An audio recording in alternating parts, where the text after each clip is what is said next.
Hello and welcome to Sidequest. This is our weekly video game show here at Geekverse. I'm your host, Dylan Musk, and I have with me the pirate of the high seas. I added that part. Taylor Field, how's it going, my friend?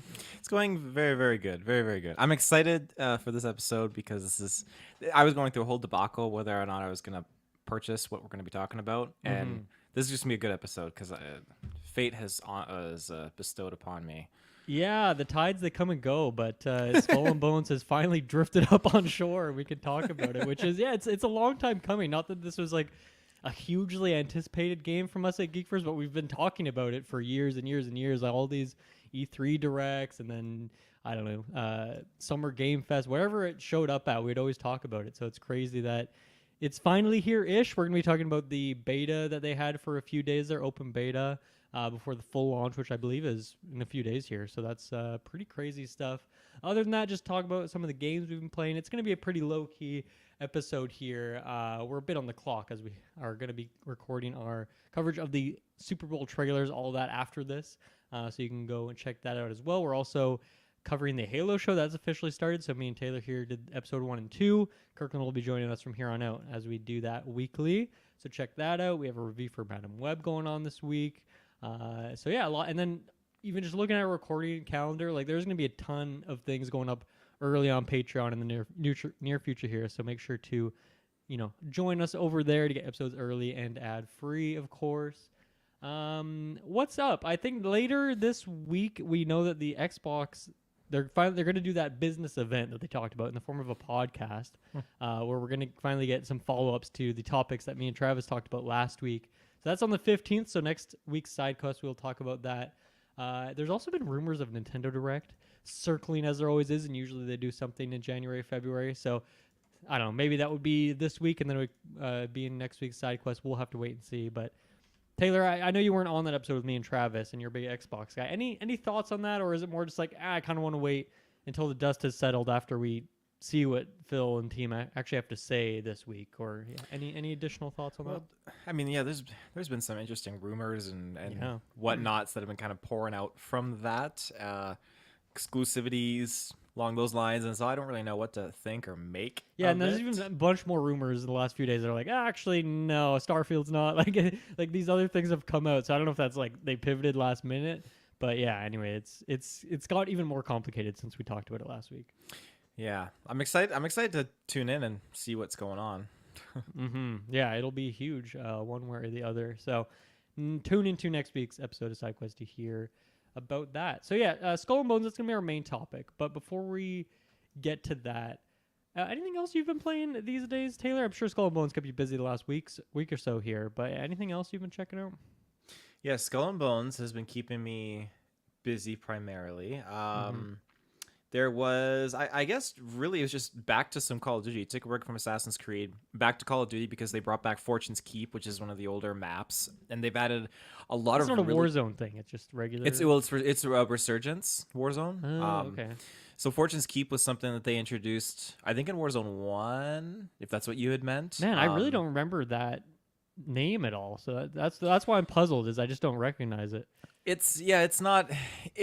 I thought it's fun, but it really wasn't like a staple of a map, something that's really gonna be cemented in your memory. But we were playing it, and me and Travis, we got a win on duos, which is kind of cool. But they've added a lot of other things too, where you go into like the main keep. I don't know if people are aware of this, but they've added like perks, max ammo, stuff like that, like zombie styled perks, and then they've added if you go into the main keep area, there's an Easter egg where you light 2 torches and then you sit on the king's chair, and then the floor opens up and you go follow like the staircase down below, and there's a vault.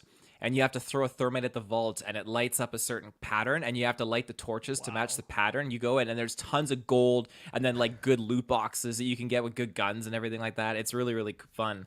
Is that like a hotly contested spot on the map? Or tons of people getting there? It's bro. Me, Travis, it sounds like it'd take a long time to do all that, so that's crazy. You have to be quick. It does. We have to fight for it, and when we get in there, like we instantly get tons of money, kill streaks, and our guns. Like it's great, and so you have to hold it, and then you would think the only way out is to go back up the staircase, but there's a rappel that you can take behind you that goes up, and when you take it, then it opens up a bookcase in the wall that you can go out to the main map, so no one can flank you. It's a cool little Easter egg.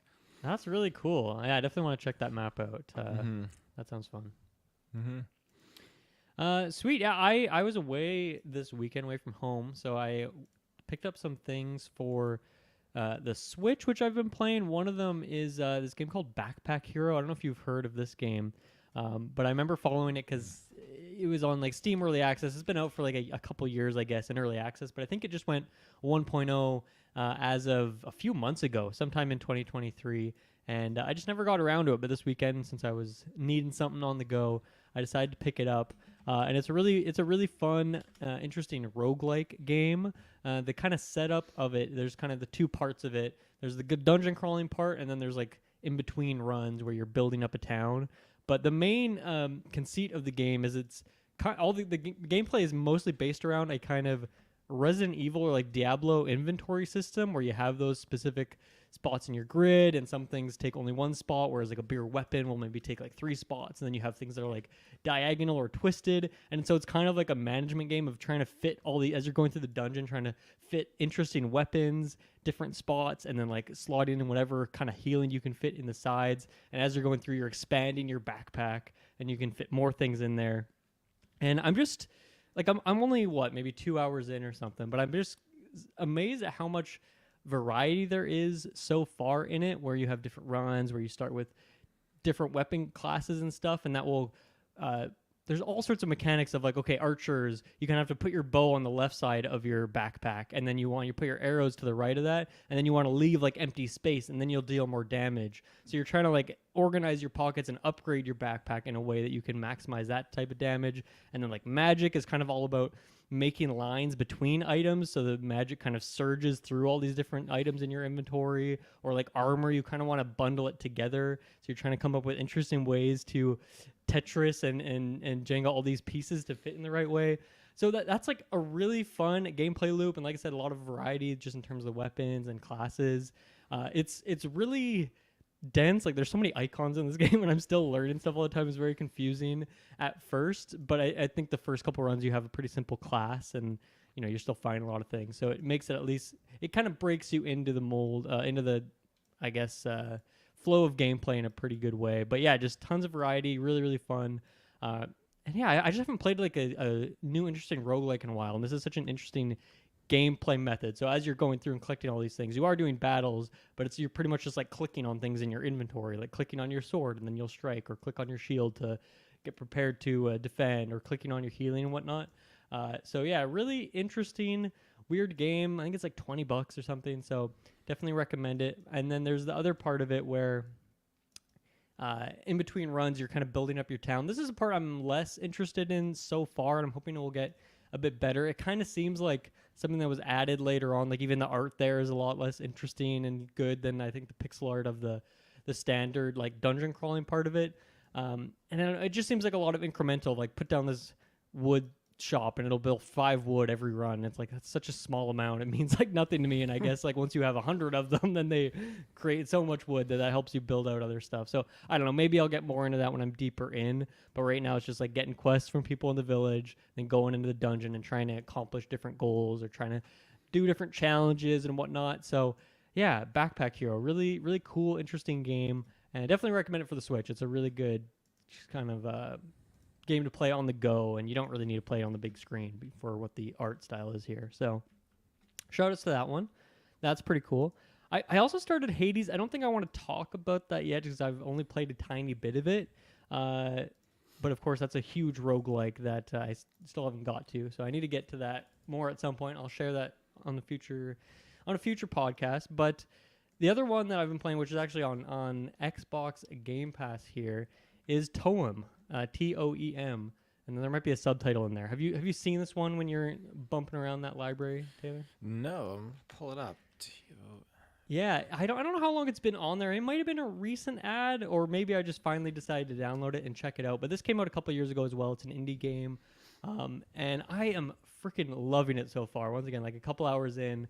I don't think it's a super long game, but I could be surprised. But essentially, the art style is like all black and white. It's kind of very cartoony.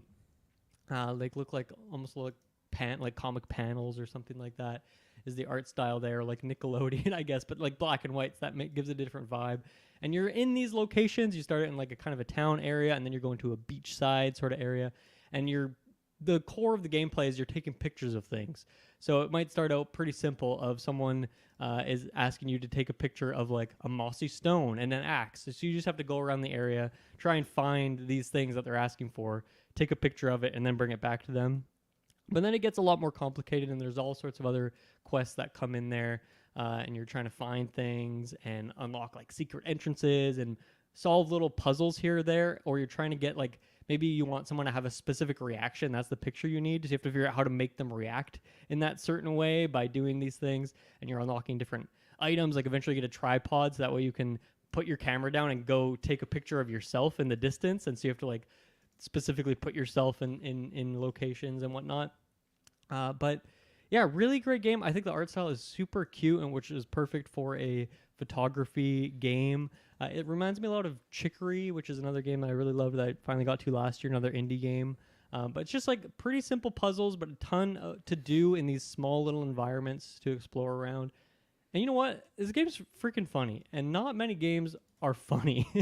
I feel like comedy doesn't come across super well, but it's like the characters are so weird and eccentric, and then the art style mixed in there, and then like the voice acting, which is just sounds like the developers making like derpy little noises and then putting modulators on them, and it's just such a funny and like charming game. So yeah, definitely worth checking out. I don't know how much it typically is, but yeah, over there on Game Pass, so an easy pickup. How did you spell it again? Sorry. Toem. And then yeah, I swear there's a subtitle too. So let me see. A photo adventure. There you go. That's probably it. Yeah, a photo adventure. That's the one. I think on Steam it's just Toem. The photo adventure's not there. Maybe that's just part of the thumbnail that they put that extra little note in there. But yeah, great big shout out to that one. Really, really fun game. I'm definitely going to play through the rest of it. So yeah, I think those are the two kind of indie shout outs I had for this week's episode. So how about we get right into Skull and Bones here? So this game's finally, as I said earlier, coming out.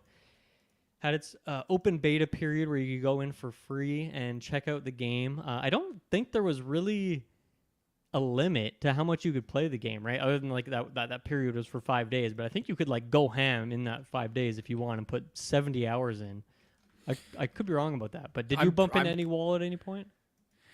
I didn't bump into a wall, and I noticed that when I was making port, there were some players with huge ships. So I'm thinking, okay, some people like they did nothing over these 5 days. They were living a pirate's life. Yeah. But Taylor, if you don't mind, can I just start with a rant? Yeah, talking about do. this game. So, please do. I went into this game, I think with like, I didn't really have expectations, so to speak, but I did not ever see myself playing this game just because like I'm not going to spend $70 to play Skull and Bones. But then when there's this open beta period and I can go check out the game for free, I'm like, oh sure, I'll go check it out. So I think, and I didn't even know about that until like a few days before it was happening. So I went in, I'm like, oh, I'm fresh. Like I've seen a couple trailers, I've got overwhelmed. But like I'm totally down to see what this is. Like I love Sea of Thieves. That's a great game. So to see something else in this sort of setting with a slightly different gameplay is something I'm into. Very bad first impression because I tried to boot up the game and then my Xbox just like had this green glitchy screen and I could hear the sound, but it was like these green boxes everywhere and black lines, and I'm like, man, if fucking Skull and Bones like bricked my console, I am gonna be so freaking mad that I decided to give this thing a shot and destroyed my console. Thankfully, I just had to turn my Xbox off and back on, and then it worked. And then it took like a while to load in all the online elements of the game, but eventually I was able to get in there. This demo, I don't know if it's just this beta or if this is how the game typically starts. I would imagine this is just the regular game releases is you're like dropped into this big battle, and there's a bunch of ships burn and falling into the water, and I think it's supposed to be kind of like a cold open. Trailers will just draw like 10 seconds of intensity, or like a movie will have a huge 10-minute fight sequence and then it kind of slows down and gets into the more here's actually the story. Skull and Bones kind of does a similar thing. You're dropped into this huge battle, you're learning how to fight, and it's long, and within like 2 or 3 minutes I was like, man, I am bored of this combat. Like I am immediately just completely, my mind is turned off here. I'm not thinking about anything. It's so simplistic. And I was like, oh, this is not good. And then at some point during that, they eventually overwhelm me. They put so many ships that you're, I believe, supposed to die there, and then you like wake up, and then you have like the true start, kind of like a Dark Souls, how a lot of the games have that sort of start to it. And then at this point, then you're on your this derpy little raft, and you just have to go. You just have to go. There's an objective marker way in the distance. No joke, it took me probably longer than that combat sequence, like 10 minutes how to put my sail down and move. There's like no button prompt on the screen anywhere. And the funniest part about this is that there's like other players in the world, open area, whatever at this point. So I'm seeing like 3 or 4 other players, and they're all just derpily like tilting on space, like in their one standing still spot without being able to drop their sails as me. So I'm like, this is clearly not just me. And hopefully, Taylor, hopefully you didn't have that same moment of not being able to figure out what freaking button to hit to move. But yeah, I swear I clicked every button on my controller multiple times, and then eventually it just worked. And I saw that for a couple other players. They seem to have that same experience as me. So I'm like, I don't know why there's not a button on screen telling you which button to hit in this moment. So that was a bad first impression. And then I'm going and I do a couple quests, and you know, it's pretty basic. It's fine. Very quickly I'm like skipping cutscenes. I'm like, this story, this acting, these like this mocap is no good. This game feels pretty old in that way. And then I don't know, you go around for a bit, and then eventually you're kind of dropped on land. And I didn't even really know that this game had that. I thought it was like that was a thing with it, is that it's always on the boat. You're not really walking around in person. So I guess that changed at some point, and I totally tuned out from the messaging or didn't watch the trailer that showed that kind of thing. But man, that is I'm surprised they didn't just cut that completely, because moving around on land is like some of the worst feeling gameplay ever. There's invisible walls everywhere, and you know it's giving you these quests to like you have to rebuild your ship. So it's like, okay, go talk to this guy and then go find some acacia wood. And I'm looking at my map and I'm like, the wood is so far away. And I'm trying to go through this little shortcut here, but it's just an invisible wall. You can't walk that way. There's no jump button. So you can't really move at all. You can't do anything. So I'm like walking around for a while, cannot figure out how to get there. There's a waypoint, but it doesn't like have a thing on the ground to tell you where to go. And I'm like, man, this is the worst. Like, this is just a chore to do like the very first quest in this game. But then all of this is like, as I'm going through this sequence, I'm starting to realize like, I'm going to do all of this just to get to that point that the cold open was, where I'm going to be fighting on the open seas like this. And that was boring to me, like almost immediately. So what is it all for? Why would I do any of this? And I ultimately decided like, you know what? Fuck this game. This game is not for me. And so I bailed pretty quick. So, you know, the disclaimer there is that I didn't play a lot of this, and this is a beta. This is going to be the full game, though. There's no difference they're going to make in 4 days of the game being out there. So this is going to be the same as the full game. I'm certain of it. Hopefully they put a freaking button on there to tell you how to move your ship. But, man, Taylor, this, like I said, I went in with such, like, no expectations, not even low expectations, and this game just wildly disappointed me. So I don't know what to say. I did not play much, and I will never play the game again. That's where I stood. So I have some more specific details we could talk about, but that was my rant there. I am not a Skull and Bones fan. I will go back and play Sea of Thieves any day of the week over spending $70 to play more of this freaking game. Wow, holy smokes. That's I'm sorry that it was such a bad time. What was your experience like with the game? And how much have you played would be my first question, roughly. I put in a few hours actually. Nice. Okay. I was not digging how it started, but I was determined and telling myself like, okay, there has to be a silver lining. It's got to get better, because when that first mission starts and overwhelming force, like you get destroyed, and for a second I thought like, man, did I just get killed? Like, do I got to redo this? Yeah. Are you fucking kidding me? I was not happy with that, but then I saw that, okay, no, we're getting into the main storyline. I'm supposed to fail. These pirates just decide, they rescue you and then they just deem you their captain, which is a really poor story if you ask me.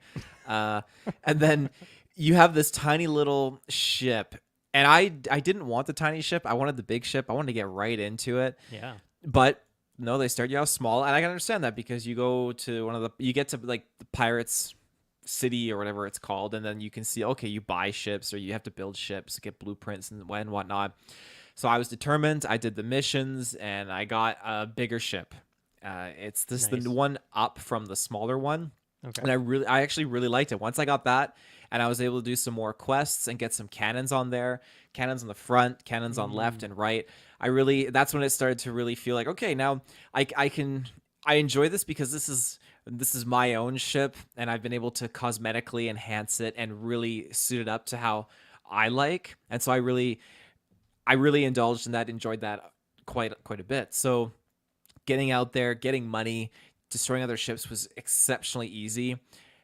I wish that there was maybe a bit more of a challenge on that regard, but I loved it being an open world and seeing other people with their ships sailing around. And I love seeing mm-hmm. that this island is being attacked, and there's like a fleet of ships that are attacking the island. And then this one guy was in his ship just fighting it off, firing cannons. Like, I'm going to go, I'm going to help. And so Nice. both me and him are like just side by side, Pirates of the Caribbean style, just going at it. And I was like, man, this is pretty cool. I'm really digging with this. And I can see where you can create your own parties and you can have your own fleet of friends and just like go ham and take out like 10 ships.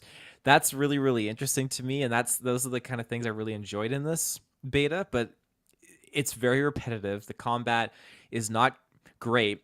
You can choose to destroy a ship and loot the loot out of the water, or you can just be zoomed in when you're near a ship and you can cast your lines to do a boarding. And there's not really any difference that I could tell. The boarding is super fucking frustrating because I'll be Mm. side by side with the ship and I hit Y and then you see all the hooks go out and they land in the water. And there's no way that you can time it to increase your chances of grappling on and boarding. It's all just, as far as I can tell, it's random. You just keep hitting that button and hope for the hooks to go and land on it. Once the hooks land on the ship, then you begin the boarding. You And the don't jump boarding would onto be their more of ship. like an animation, like you're not actually going into. Just an animation. Yeah, right, Yeah, right, nothing. Not Assassin's Creed Black Flag style. right. And I've seen a lot of controversy about this where people are like, "Oh, there's not even any boarding or anything like that. This is ridiculous." But then I see other people saying, "Well, Black Flag, people wanted to kind of drift away from that and have more of just the ship battling experience out there on the ocean." I thought, okay, well, there's pros and cons to this, I guess, depending on where you stand and what you wanted. But I don't like that boarding thing. I think that it's aggravating. It's annoying. A pro with the ship combat, I liked how you can unlock blueprints for different types of cannons, and then you can put those cannons on different parts of the ship. So your left side of the ship, you can have close range. The right side of the ship can be long distance mortars, Mm. whatever you want. Mm-hmm. And it's very seamless, which I appreciate when you have your cannons up front and you're aiming on the front and you're firing, and then as your ship drifts to the side, then it just seamlessly transitions to your side cannons when you're engaging in combat. It's really, Nice. really That's nice.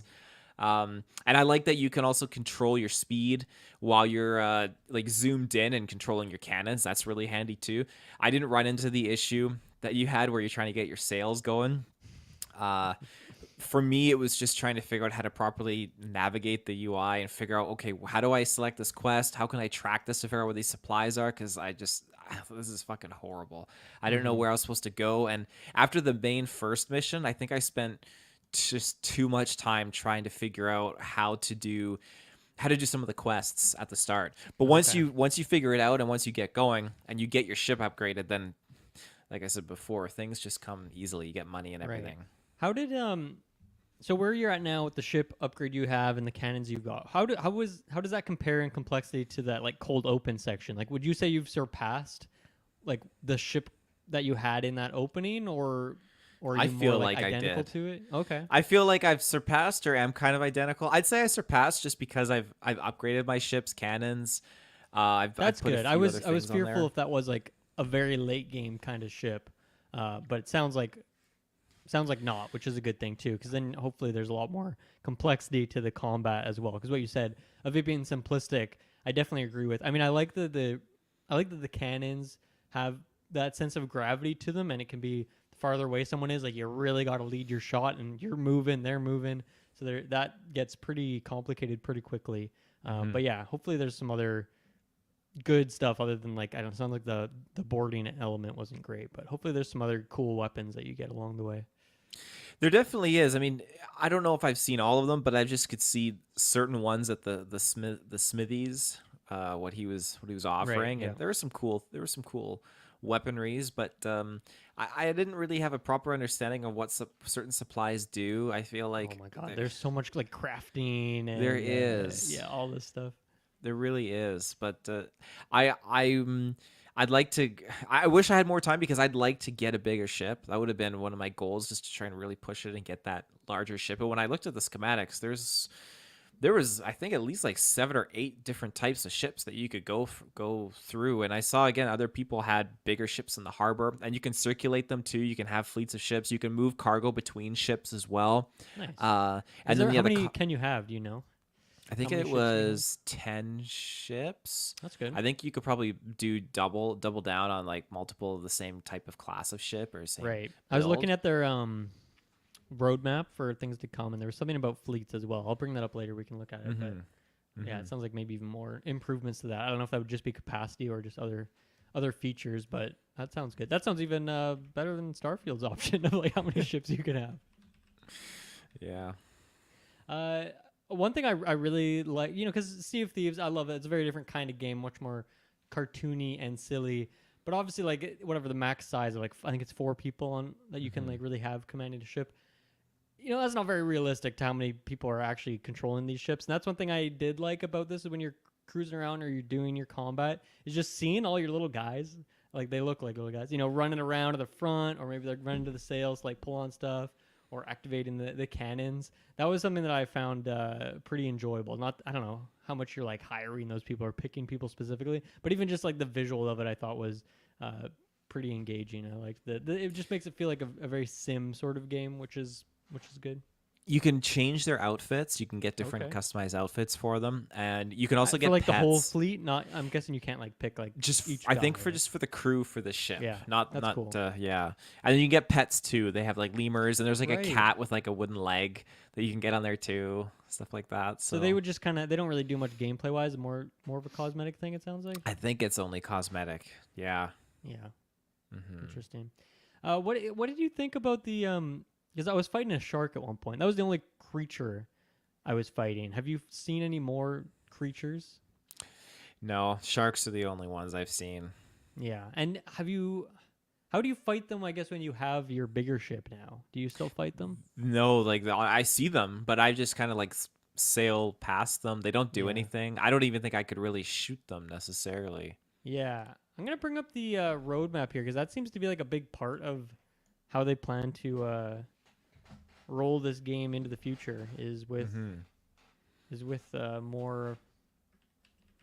Let me see here.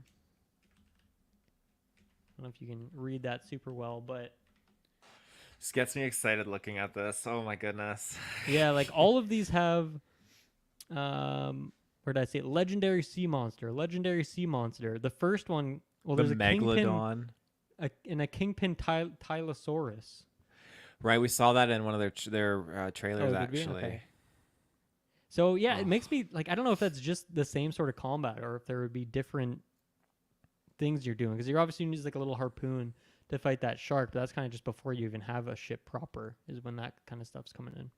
Yeah, I'd be curious. I mean, bigger. These guys would obviously be much bigger to fight, and it would kind of be easier to use your cannons. I would not want to go. I mean, it'd be funny to go up against these bosses in the little harpoon boat just to see what would happen. But Yeah, I guess you could put one of those in your fleet and do that as a challenge or something to yourself. And yeah, like most of this roadmap, this is the year 1 roadmap, so I think each one of these seasons is supposed to be 3 months long. That would make the most sense. Yeah. Like the first one obviously is pretty filled out because that's going to be coming soon. And the later ones, it just says like new major features. Like, well, what does that really mean? But I think a Halloween event, it sounds like it could be really fun. Fleet management, that's what I was talking about. I don't really know what that entails exactly. But that's a thing. And then battle against like specific characters, other cosmetics. And apparently the season pass roadmap stuff is all free, and then maybe there's like just paid cosmetic microtransactions. Oh, I this don't know is if you have to rich in the microtransactions. Yeah, like do you have to pay for the season pass though in the way that like other like a Marvel Snap or Call of Duty or whatever would make you pay for some of that stuff? I don't think Ubisoft has drifted away from towards free seasons passes. Even with Assassin's Creed, I'm pretty Yeah. sure you pay for all that stuff. Yeah, because that's the thing. Like, I guess they've never they've never talked about Assassin's Creed as a live service game, though, right? That's true. They haven't. That's the difference here, where they're really peddling this as a live service game, and that was another article I had brought up, which I thought was funny, where the CEO was talking about the game, and in the article they're like asking him like, why is this a $70 game if it's a live service game with all these microtransactions and stuff? And he says that you will see that Skull and Bones is a fully fledged game. It's a very big game, and we feel that people will really see how vast and complete that game is. It's a really full AAA, no quadruple A game that will deliver in the long run, which is just like, I feel like that's becoming more and more of a thing is CEOs and stuff using quadruple A as like a marketing term when it really has no meaning. I mean, double A, triple A, all these things they don't really have like set in stone meanings, and it's more of like a feel thing of like team size and budget of games, of course. But I hate that we're throwing around quadruple A. I feel like that's just his justification for this game taking 100 years to develop. But yeah, I'm very curious to see how the live service element of this game is going to go. I just don't see it having that kind of life cycle to it. And I think comparing it to Assassin's Creed, where they have these really big DLC packs that are pretty expansive, and even like I was seeing with this Skull and Bones one, it seems like dipping more into like fantasy elements, like not deep into fantasy, but the way that you were talking about with Valhalla, how you were like, I don't really like that. All these like, that's what the DLC is getting less realistic and more into fantasy. And it seemed like a similar sort of trajectory. But so then I'm wondering like, well, what really is the difference then between this being a live service game and these new Assassin's Creed games not? It doesn't really make sense to me. And maybe that's just because of history, because Assassin's Creed hasn't always been that way, whereas Skull and Bones is a new IP and they got to bring it up in this new way. One of my concerns, and you quickly alluded to it there, I think the longevity of just the community engaged in playing this game, I don't think it's going to be there, and I fear this could be like an Anthem kind of scenario, which is upsetting. That's another reason why I'm not investing in this immediately. Yeah, I was going to ask you about that. Have you decided after this? Sounds like you were into it, but not enough to make the purchase. To be honest, I would wholeheartedly make the plunge and do it, but my only con as to why I'm not is the fact that I think the community is just not going to be there. I don't think that it's going to pop off. And while I was playing the beta, there was a lot of people actually playing. Yeah, but I think that a lot of those people are not going, like yourself, they're not going to be getting the main game. That's going to be... Yeah, I wonder. I feel like this game is still going to have at least like a few months of popularity, and like maybe even through those first 2 seasons would have like a pretty active player base. And then I don't know if that content's really good, maybe people stick around. But I just feel like with how many times this game's got delayed, like I don't know, it was part of those delays so that they could really build a lot of that content before the game's even out, and that way they can really make sure they hit those deadlines of these seasons being every 3 months. But it's like if you start pushing that stuff and like, oh, sorry, we're not ready for season 3, come back in 2 more months. And if there's no new content drop in that time, and people have hit max level and they've done all their upgrades, then even like the fans at that point might just start dipping. And then by that time, 3 more live service games will have come out, and maybe they've hopped on a new one, and that one's bigger and better. Like it feels like an uphill battle for sure. And so I guess maybe it's the online element too, of why they're calling this a live service game rather than just a game that has DLC, because I don't know, like I guess with any of the content you're doing, like everything was optional for multiplayer, right? Like obviously these random events in this world, like that's cool. Only stuff that's going to happen in multiplayer, hopefully when there's a lot of players around. But it's not like there's quests like that are, you need to have a group of 4 to go do, right? I hope not. I really hope not. I mean, that would suck. If you want to face the Meg, you want to face that Tricto whatever Saurus, you need at least a party size of 4. I would be so crushed. I want to do things solo. Well, yeah, like I have to think that they'll allow you to do that kind of thing. So when you pick up this game inevitably when it's $20 on sale a year from now, a lot of that content's out, and then like hopefully you have like a huge game, as he's saying, a quadruple A game to play and like have all this content. If it makes it, I don't know, like that stuff they wouldn't time gate. Hopefully it's just in the game and you can access it whenever you want. Yeah. What was the exploration like for you, since you've played a lot more than me? Because you do an early area there, like that intro tutorial area, and then you just go into the water at some point, and then it's like a loading screen, but it's like obviously there's like no wall or door you're going through, but it just loads into a new area. So like, how seamless is the exploration, or you've mainly just been bumping around in the same area or two? I found it to be pretty seamless because I'd leave and go to other not really, I guess islands is the proper term, like larger, bigger islands. And it's just like, oh, you unlocked a new region here, and you go out there and you find new fleets of ships that you can loot from and whatnot. The little ship, there were certain areas, and I didn't understand it because it was like, oh, your ship isn't strong enough to handle this, and like the waves are doing damage. I haven't had that happen with a bigger ship, at least not yet. But I found the exploration to be kind of fun. I thought it was kind of weird how you harvest things. You go up next to resources on an island, and you just have to like time it where you harvest like the resources off of like trees and whatnot. Mm. I thought it was kind of lame. It works for what they're trying to do, but Is that similar to like the? I think it was like a lock picking mini. I'm trying to remember what it was that you do in that tutorial section, but there's some like timing puzzle you got to do. You like hit the green it's line like 3 times. trying to get like the charge shot in Strikers. Pretty much, Like, right? Yeah. yeah. So that's like the same thing you're talking about for like these bananas, whatever. Same thing, yeah, for getting like the bananas, for getting all those kind of resources, which I'm not a fan of. So, Mm-hmm. but I mean, when you're on the island, I mean, you're only exploring one island. Well, there's not even really that much exploring to do when you're on like on foot and not in your ship. It's really much like you said, like a lot of like invisible Yeah. walls and all that. Has that got any more interesting at all though? The online stuff? No, I just really got lost, kind of like rummaging around through there and trying to figure out where things are. And I'm hoping they add more places where you can go on out on your own. I thought that when I was going near certain islands, okay, I get to dock here, and then I can leave the ship and I can walk around. This will be so cool. But no, that's not the case. Oh, okay, it's only specific like loading zone areas where you. It's only X those to- those yeah. safe ports, I guess, where you can't do combat and you disembark and whatnot. Yeah, I guess that's not super shocking to me, just based on like how many invisible walls there were just in that main city. That it's not shocking to me that like they wouldn't go through the effort of figuring out how to make all these areas work when I don't know if most of them are just supposed to be just areas you're passing by and they're supposed to look visually good from afar, but you're not supposed to actually go on them. I guess that makes sense, but I can see why that would be disappointing. I think for me, it's like the movement on land was so bad that I don't necessarily want to do more of that. But like from the variety side of things, I would want that. Or if it's a game that I'm investing in, it's a quadruple A game. You know, let me go on that freaking island that I'm Quadruple A. looking at and seeing over there. I'm pretty sure that the walking around is an afterthought. I think that they put it in after the Yeah. fact, because when this game was unveiled, I'm pretty sure it was just like 5v5 PvP in pirate ships. And now it's got Yeah. open world, and it's got walking around outside your ship, all those things.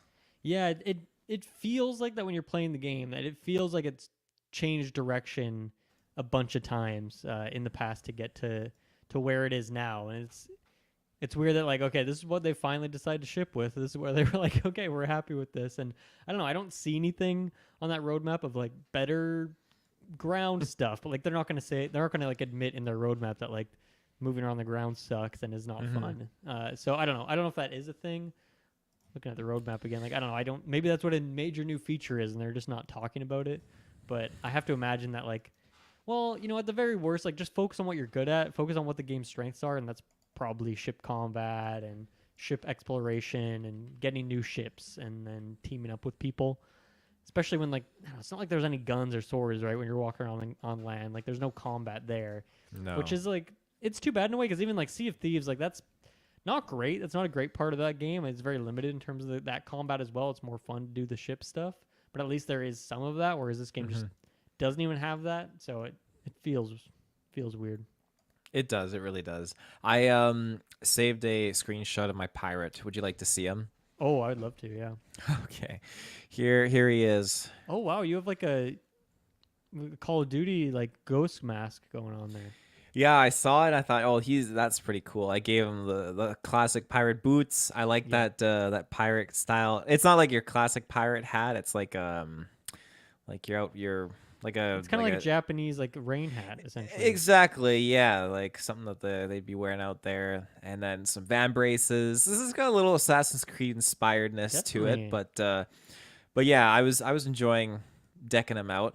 I don't know if it serves any benefit when you're actually on your ship, but I get satisfaction walking around like that instead of like just when you start off with your character, you know, your chest is hanging out, this ragged like shirt, and it looks like you're wearing like a sail. Mm-hmm. You know, you don't got pants, you don't got Yeah, just footwear, like scraps. Yeah. you're just scraps. Yeah.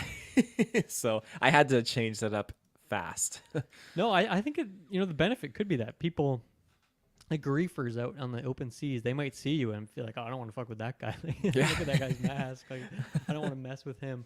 What is that element of it like? The online, because I think when I was going through, one guy just started attacking me, and then he seems like he just got bored. But yeah, like, is it like Sea of Thieves in that way, where like any of these online players can just start killing you at any times? Is there like safe zones, danger zones? How does that work?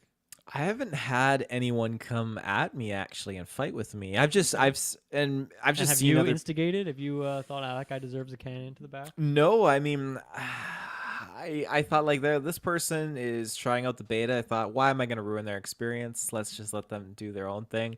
I want to do my own thing. I was only killing computer players. Okay. The only safe zones I noticed are at port when you're going to an area where you're going to disembark, and then it has Right. like the buoys, and it's like, yeah, this is a safe zone, no combat. But everything outside of that, you can fight.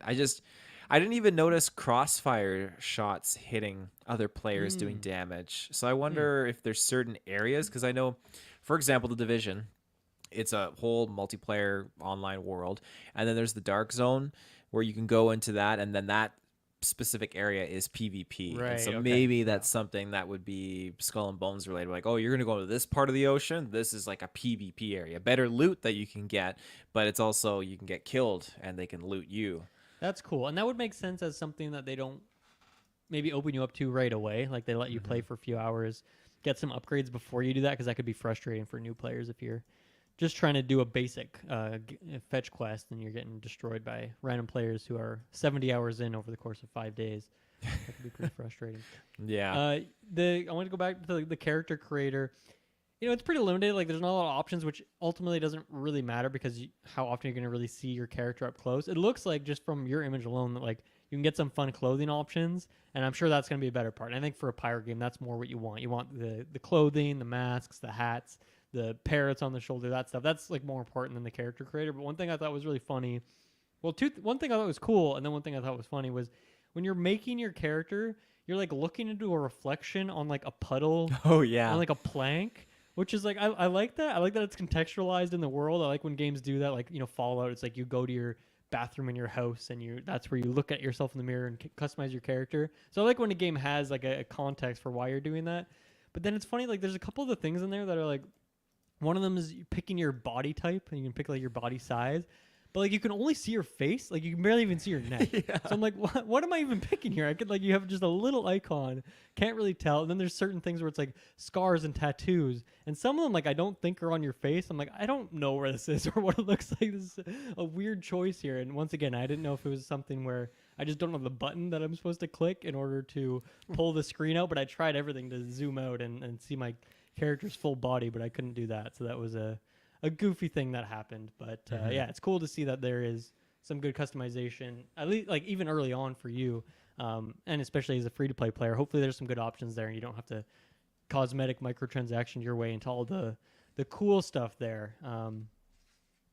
I guess so another question, so you mentioned looking at some of the weapons and things you could unlock through that trader guy. Like what kind of things does it seem like there's going to be for like weapon combat outside of basic cannons that you've seen? There's your standard mid-range cannons, of course, and it looks Yeah. like there were some mortar ones, and there was stuff that do heavy damage, like really up close and Okay. personal. So There maybe it's a lot of were like specific damage types and ranges. Like so you have like a lot of different types of cannons, I guess would be the a lot main of different thing, types for of sure, cannons, and then you have different types of armor as well. So you can Okay. get different types of armor that I needed to explore a little bit more, but because I only had access to 2 different types, but it seems like it protects your ship against different types of attacks. Ramming is also a thing, and if I remember correctly, I want to say that the type of ship you have is more set up for being a ramming ship as opposed to actually getting like weapons for it, if that makes sense. Okay. Then I think that goes hand in hand with certain ships being more set up as like a class. Certain ships are going to be much faster, and maybe you want them to be healing ships or something like that. So Right, or yeah, if you have a quest where you just have to go a long way to pick up an object, maybe you use your speedboat for that situation, or if you're going to go into the PvP zones that we theorized on, like maybe that's where you obviously use your big scary ship. That would make sense. It's good that you can have a bunch, as you mentioned, like upwards of 10 in your fleet there that you can just switch out whenever you want. That's good. They put little cutscenes in there too, which is cool. When you buy the cannons, it shows like the smithy guys forging the cannon, which is cool. When Okay. you buy a ship, it shows the pirates like building the wood and the planks and building your ship. So I like Yeah. those things. It gets old fast, but I still like it. Right. I'm sure you can do a bunch of stuff too, like changing the color of your sails and putting different logos or emblems on there, and changing the color of the wood and all these things as well. And obviously, you mentioned changing the look of your characters or the clothing on the crewmates. So that's a good stuff as well. Yeah, they have all of that, and it's really really nice. I like going for a this black and red kind of theme. You can get like these brutal spikes sticking out the sides of your ship, not for any actual damage. It's just purely cosmetic. Okay. You can get obviously like the That wouldn't front. do more like with ramming You power. would Or you would anything? think, and I mean maybe it did, but it just it listed as cosmetic, so I'm not 100% sure. You can get cool, like you said, emblems on your sails. So I got a couple of Nice. those. I did like the red and black kind of color scheme, and then you can get a piece of statue kind of thing on the front of your ship, and then you can get it's like almost like a bumper sticker. You Mm. can stamp like this big wooden sign on the back of your ship, like pirateers, stuff like that. Fun little Yeah. sayings. So there's lots of fun little things. Nice. I guess maybe the last thing I'm curious about is just your take on the story or like the characters in here. And I feel like a lot of live service-y games maybe have a short campaign, like Suicide Squad seems to have that, or Avengers had that. You do that, and then you're like dropped into the live service, games as a service sort of situation where you have kind of endlessly generated missions and whatnot. So yeah, I don't know. Like, did you get that vibe from this game? Like, is there kind of a set campaign or story, or is it more of just like, yeah, you're doing random quests, just whatever feels like most interesting at that time? Which way would you say it goes? It definitely felt like just random quests. I at Okay. no point felt like I was connected to the story or these characters. I had pirates telling me like, "Oh, you got to work your way up because all these pirates here, they don't like you. You're just some new Yeah. like Yeah, sea very early on, dog or there's like whatever." there's a rep system in this game, so make sure you're doing Yes. stuff. Yeah. And I didn't care for it. I didn't care for the story. I didn't connect with any of these characters. So yeah, that's something that's different between Black Flag. Obviously, Assassin's Creed game, and you get into those characters, but even the pirates that they introduce, you really connect with them, and they're familiar pirates. And I'm not saying we need familiar pirates in here like big names, but I think the most part of the story, for the most part, you're on a There you ship, go. and your ship is basically your main character more than your character on the island. So Right. who do you have to connect with? Yeah. No, I mean, I feel like that's such a big part of pirate media is like these eccentric characters and these personality types. I don't know. It just feels like such a distinct part of it. Is that's what adds to the culture of it, not just being the boat part, and the fact that they went the extra mile to include this ground element where you're walking around towns, talking to people, exploring a little bit. Which even if that's not very good, it's still in there. So you'd make it probably think that they would want to focus on that, especially if the crew members on your ship are all like nameless individuals and you're just your captain. I guess once again this goes into the idea of like, oh, with Fallout 76, we don't need NPCs because you're gonna run into other players, and that's how you're gonna interact with people in the world. And I get that idea to a certain extent, but yeah, that feels like in this game it just feels like they even have characters and they're trying that, but they're just not succeeding at it. And that was definitely the perspective I had too early on. Just like none of these characters were particularly grabbing me in an interesting way. So that's too bad. I mean, it seems like that's a big part of their, once again, looking at that roadmap, like the top section of it was like, here's this big new, what I assume to be like famous pirate. And it's cool. Like they're all different nationalities and whatnot. So you get a good variety there. But yeah, I wonder if that's something they're going to try and build up more, or maybe just once again, later on in the game, there's like these bigger name pirates that, have more of a personality, I guess, and then they add some more stakes to this combat. I don't know. I don't have high hopes for that, but maybe that's something they can land down the line. Taylor, anything else that we haven't mentioned yet? I appreciate the sea shanties. As you're just sailing along and your crew just starts to like go at it. Like we're Okay, going nice. hard, and the sea shanties just come in. I really enjoyed that. It's fun. I love seeing the world. I love how you see lightning storms in the distance. That's Mm, really cool. There are certain times where I had to realize, like, wow, like I thought everything was really stable environment, calm, I guess I could say. And then all of a sudden, when I was in combat, like the waves were like heavy, and you're going up and mm, down. It's like, okay, this is cool. This is at World's End, Davy nice. Jones versus Black Pearl going on right now, and so that was really cool. But I guess in closing for me, the lack of instruction for how to get from point A to point B is horrendous. There's a lot of things that you just have to wing and guess. While I understood how to pull my sails out. I didn't understand how the speed factoring works when you Mm, can like mm-hmm.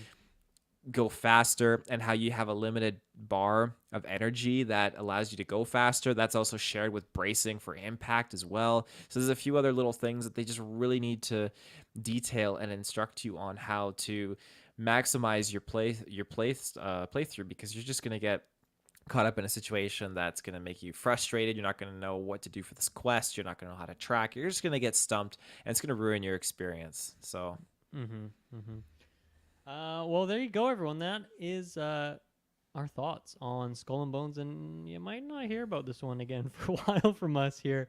But who knows? I feel like Taylor, when this is on sale far in the future, I could see you picking this up, and I would be very curious to hear your thoughts on this game once it's had a few months of being out and whatnot. But yeah, I don't think I will be one of those people. I will not be joining you out there. If you do want to hit up the seas, just let me know. I'll re-download Sea of Thieves any day and play that game, 'cause that game's great. Um, but yeah, thank you for joining me. Thank you everyone for listening. And like I said, next week we'll be back for some juicy Xbox stuff as well as whatever else we're talking about here. So thank you everyone for listening. We'll see you again next time. Bye bye. bye.